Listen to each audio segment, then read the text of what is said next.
Before Clive Barker's Aberrat, before Norton Juicer's Lands Beyond, and even before J.R.R. Tolkien's Middle-earth, we had L. Frank Baum's magical land of Oz. His 1900 story about a little girl being blown by a cyclone to a magical, colorful land was so enchanting and popular that it inspired dozens of sequels, in addition to a slew of motion pictures. Cartoons, live-action movies, musicals, even silent movies have been made adapting this story of a little girl's adventure to find the wonderful Wizard of Oz so that he might send her back to Kansas. Now, oftentimes we will run into an instance where a book inspired multiple films. Our last review of Freaky Friday was such a case, as is this. In such cases, we'll generally choose the movie that was the most well-known or the most popular. And in this case, it's obvious which one that we should review. The silent movie.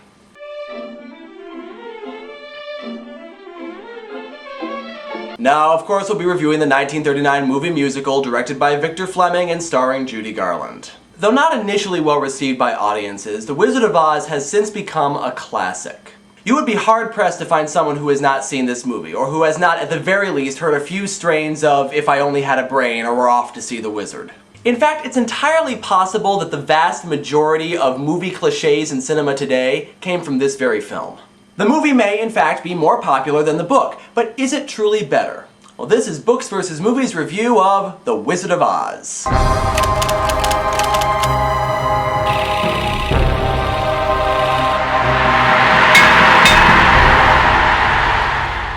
In the interest of giving credit where credit is due, I should say at the outset that this review is not entirely my own. A lot of points that we'll be making here were originally made by my sister. As such, this review is basically for her. Love you, Cass.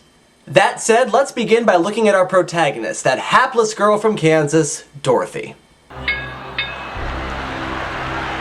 Ah, good old Dorothy. What can you say about her? Well, Oh, and she's... Also, Okay, there's really not too much that you can say about her outside of what's already been said. Dorothy is probably one of the most uninteresting protagonists in the history of literature. She has no character growth, no defining characteristics, and absolutely nothing that's relatable. Her only purpose in this novel is to, well, be the protagonist and take us on these adventures through the land of Oz and encounter the companions who do make the pivotal character changes. Anything decent or intelligent that she might do, she does by accident. For example, she kills the Wicked Witch of the West, not because she's trying to save her friend from burning alive, but because the witch stole one of her shoes and she threw a hissy fit. But why does she have the shoes in the first place? Because they're pretty. Why does she take the golden cap that summons the flying monkeys to her beck and call? Because it's pretty. She's more of a cardboard cutout than an actual character. Hang on, Matt, are you actually denouncing your own character? Listen, I'd love to praise the virtues of this character, but there aren't any. There is absolutely nothing about Dorothy in the book that I can take any pride in. Okay, well, in that case, the movie Dorothy isn't that much better. I mean, she does at least have a little personality, though not that much to be sure. And she does actually have character growth, which is more than we can say for the Dorothy of the book. Here's the thing, though. Dorothy's character growth takes place entirely within the first 15 minutes of the film. Think about it. Dorothy wants more, to find a place where there isn't any trouble, somewhere over the rainbow, and so on and so forth. She runs away from home, finds Professor Marvel, and has her grand revelation that home is where she needs to be. And then the rest of the movie is just one large tangent while she tries to find her way home. A tangent which is made that much longer by Dorothy's other irritating character trait. She never questions anything.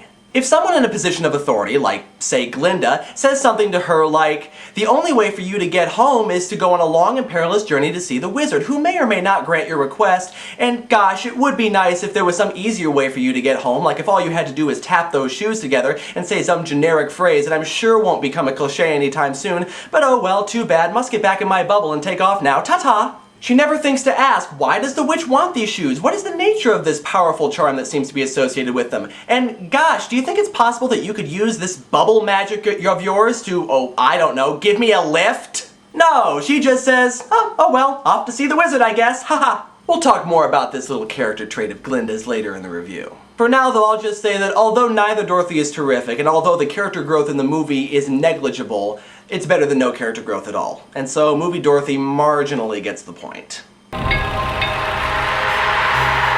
But But now let's look at the true pivotal characters of this story, the companions.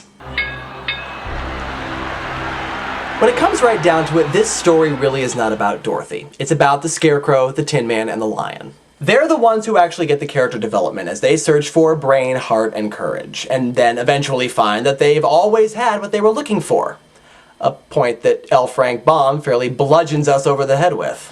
The idea behind these companions is that they behave in a way that indicates that they don't have what they're looking for, but then during the course of the journey, the qualities of intelligence, compassion, and courage come out in them. With the Scarecrow, this is made obvious, but maybe a little too obvious. In the book, the Scarecrow ends up being the one to come up with all of the ideas when they encounter obstacles in their path, and I mean all of them. Instead of being stupid, he seems to be the only character with any intelligence. The movie Scarecrow is a lot more subtle. We see signs of intelligence early in the film, but they're really downplayed, and the other characters contribute some thoughts as well. It isn't until the climax of the film, where they're going to rescue Dorothy from the Wicked Witch of the West, that we really start to see his mind go to work, which is a much better way to do it. The only downside to that is that the movie quickly becomes about the Scarecrow, and the Tin Man and the Lion really don't contribute that much to Dorothy's rescue. But if the Scarecrow is done better in the movie, then the Lion is done vastly better in the book. Again, the idea is that while he thinks he's a coward, he's actually very brave. In the book, he is seen to perform all of these tasks for the good of the group, despite the fact that he is afraid to, which is a much more meaningful look at the definition of courage.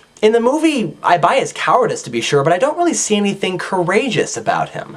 He doesn't perform any great acts of courage without the other two companions shoving him from behind, even in the rescue scene.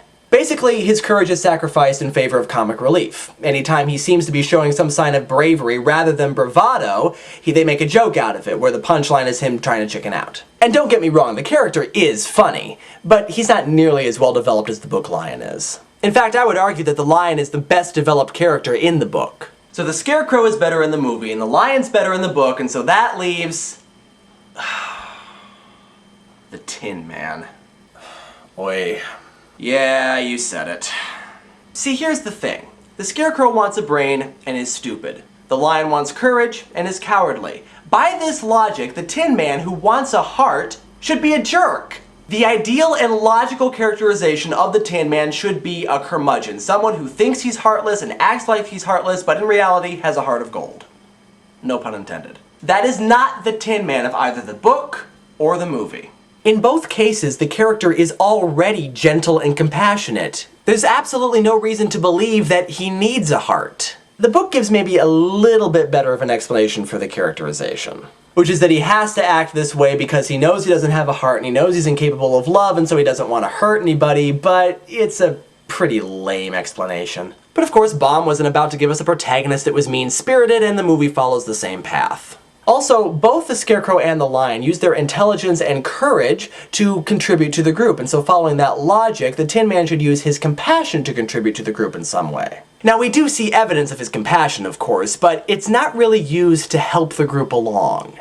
Ironically, the way that he does contribute to the group is by using his axe to kill and destroy things. And ultimately, even though that doesn't really work, he does contribute this particular skill more in the book than he does in the movie. Basically, in the book, the Tin Man is the big, dumb, strong character. You know, the lovable oaf who's going to protect the others from danger. Whereas the movie Tin Man is, well, actually kind of a pansy.